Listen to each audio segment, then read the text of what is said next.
On out here, great bars and dining options for you. The Coupe Ale House Bar. We have Chips and Ales Pub Restaurant, the River Buffet tonight, steak night tomorrow night, seafood night Sunday morning. Great brunch. And, of course, you got great entertainment. I still have a pair of Gladys Night tickets to give away. I've given away most of them, but I do have one left if you want to see Gladys Night at the Showplace Theater coming up on a Friday night, February 28th. And Riverwind Casino, good times, great rewards, always great to be out here at Riverwind. And Tyler McComas will be out here coming up when we're done. He'll be here at 3 o'clock. Brandon, I think we have you. Apologize. I had a really long-winded average question I was asking you, and then I found out you weren't there. But let me just get your thoughts on Nate Dreiling, the hire, and it looks like Wes Goodwin's coming aboard as an analyst. I know Sooner fans had their hopes up for Jim Knowles, but what do you think of the way things have worked out for OU on that side of the football staff-wise? I mean, you're hiring a guy that has interim, head coaching experience. Now, granted, Utah State was it was a crap show, if you will, last year in a really bad situation. But he took everything in stride and did the best he could with what he had to offer, as a 33-year-old interim head coach.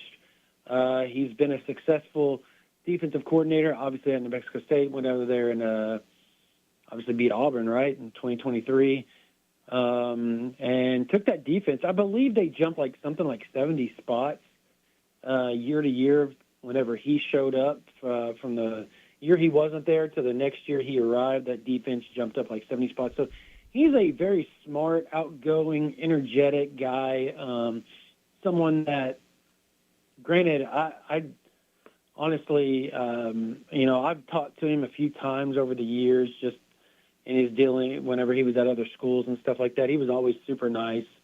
I like the hire. Obviously, some OU fans wanted, obviously, Brian Odom, and I'm going to sit here and tell you guys, Brian Odom and BV talked. And so that was there. That there was at least a little bit of interest there. I don't know, how far it got or anything like that, but I can sit there and say that and tell you 100% that it's just, in my opinion, there's no ill will. At some point in time, Odom would 100% love to get back to Oklahoma. He left in good terms with everybody. I just think that at the end of the day, there's that stigma of being, you're not far enough removed from the Lincoln Riley, everything that's happened there. And there's a lot of negative connotation with Riley and what's happened now, how BV was left, not set up for 100% success in 2022. And they did the best they could, and they probably should have won more ball games, but that's neither here nor there. And there's all of that. But Odom left them with a great linebacker room. Danny Stutzman, Kip Lewis, Kobe McKenzie, everybody that has been super and gave a lot of contribution at Oklahoma has been one of his guys. So that's what you're looking to follow up. I think it's going to be interesting to see what Nate Dreiling does recruiting. They need to start getting some linebackers, right? Because the second Kip Lewis and Kobe McKenzie's time's up, you're left with Sammy Omasigo and who, right? Maybe James Nesta, right? These are things that need to be dealt with and dealt with quickly if you're the linebacker coach at the University of Oklahoma. And I think he's going to be able to do it. It is going to be interesting to see how he recruits at the P4 level, considering he hasn't really had to do that. He did it at Oregon. He helped at Oregon a little bit. He helped at Kansas a little bit, but he's never been the guy at a P4 yet. So that's going to be interesting. But that happens all the time. I mean, Zach Alley obviously had never been the guy at a Power 4, and looked like he had a pretty good defense last year. So some of these guys can coach. Just because they come from a G5 program doesn't mean they're not able to do and contribute in a big way to the staff recruiting and on the field. And I just think sometimes that narrative gets overplayed, and particularly with a guy that's been an interim head coach, like I said, and a DC at multiple places. So he's obviously a fast riser. Now, Brandon, how involved would you expect Wes Goodwin to be in the actual coaching of the linebackers when he gets there? That's the interesting part. Like, I don't know yet, but that's something obviously analysts can coach on the field now, so I can almost guarantee that his understanding of Brent Venables' defense is going to probably help out in a big way. I think he probably wanted to be I don't want to say he wanted to be an analyst. That's probably a bad term. I think it made sense for him to be an analyst because he's still getting paid, like, I think $3.1 million from Clemson. So he doesn't need, like, a huge salary. And I don't know if his contract at Clemson, like, if he was to get a coordinator or position coach job, if that would just,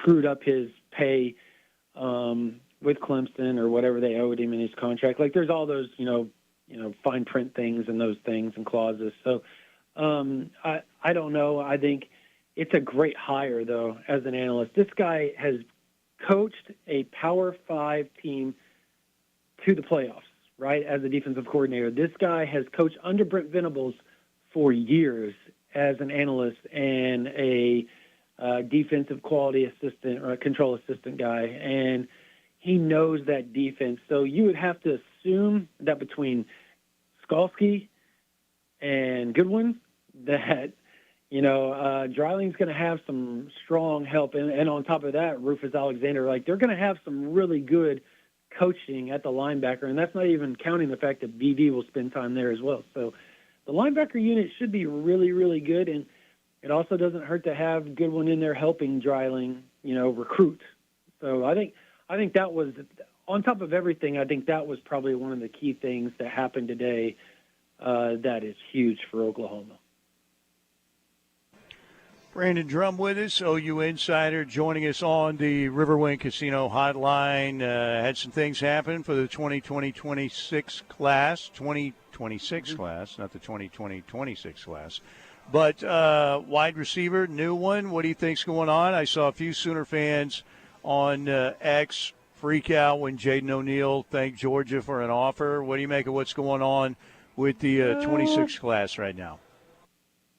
I think OU wants both. I think, how do I want to word this, man? I think that obviously Bo Bentley is a talented quarterback. I think you just have to walk on eggshells not to upset the guy that is super highly ranked, out there killing it in 7-on-7 right now, that had a big-time junior season, right? Like, you don't want to upset that either. So there's multiple ways to deal with this. And, I talked to a couple of people, and they're adamant that Oklahoma still wants Jaden O'Neal. Jaden O'Neal still wants to be a Sooner, 100%. Daniel Odom is one of his best friends. They grew up together. They played Little League together. I talked to Daniel Odom before he committed, and he was just, man, he was so hyped about Oklahoma and just being able to play potentially with Jaden O'Neal again, and the fact that they grew up playing alongside each other, whether Little League and 7-on-7. They still play 7-on-7 with South Florida Elite together. So it's an interesting dynamic, but at the end of the day, let's say John Mateer returns, right? And let's say Michael Hawkins is like, man, I don't want to stay, or vice versa. Let's say Mateer leaves and Hawkins is the guy. You're still only down with 3 quarterbacks, right? You need a 4th quarterback. You're not going to get a portal guy to come in to try to compete with Michael Hawkins. And if Mateer returned, you're not going to get a portal guy to come in and say, guess what? You get to be the 3rd string behind Jaden O'Neal. Like, that's just not something that is going to be easily sold to a transfer portal quarterback. So Oklahoma's trying to get 2 in the high school ranks. They want 4 scholarship arms, and that used to be how it always was. But now with the portal, it just gets dicey, right? When money gets involved, it gets dicey. So it's going to be interesting to see how this plays out. Now, I don't know. I question it just as much as OU fans do. But I know Oklahoma is trying to make it work. And the other interesting part is that Bo Bentley and Jaden O'Neal both played on the same 7-on-7 team last year. So they know each other. There's not a lot of angst or whatever. I think just as long as communication stays apart, you would hope it would work out. But, in recruiting, you just never know.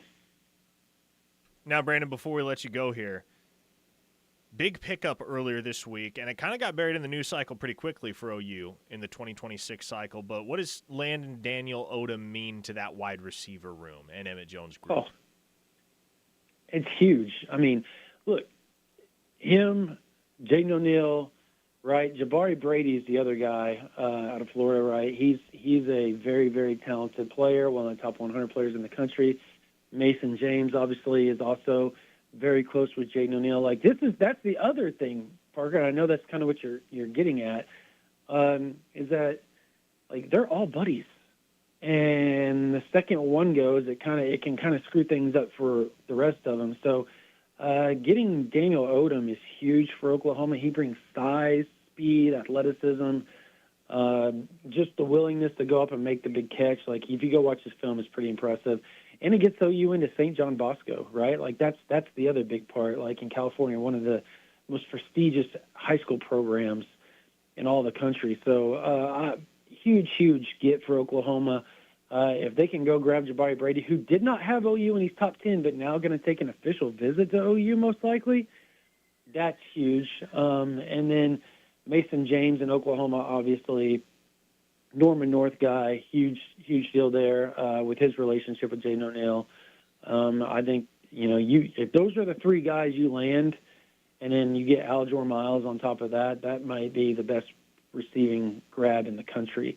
And think about that, Parker and Mike. You just think about that off the heels of what OU's offense was in 2024. So you can never really put it on the coaches and say they're not doing their work, because they obviously are, particularly Emmett Jones.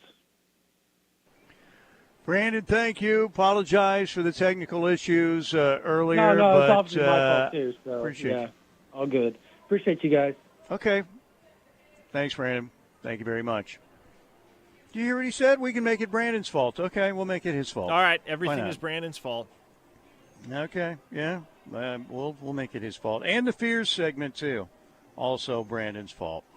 All right, we got to get out of here. And I want to remind you, folks, Tyler's going to be out here with he'll have a couple more Gladys Knight tickets, pairs of tickets to give away. So that'll be pretty cool, right? And I hope that everybody is ready to have a great weekend. You know what I'm going to be doing? I'm going to be watching a lot of TV, including we'll have seniors dining tonight, then Sooner basketball, Thunder basketball tomorrow. Watching some shows, hanging out with the dogs. My wife and my dogs, they're the most important people and canines in the world, and we'll all be together on the couch having a great time. And I will try not to eat too much junk food this weekend. I haven't been that junky lately. All right, Parker, I hope you have a great weekend. I know you're sticking around. By the way, YouTube next week, we're going to start at noon. We'll be going noon to 3 next week. If you get on YouTube, just search KREF Sports. Not only just an hour, our complete show on YouTube starting on Monday. Everybody have a great rest of your Friday. We'll see you.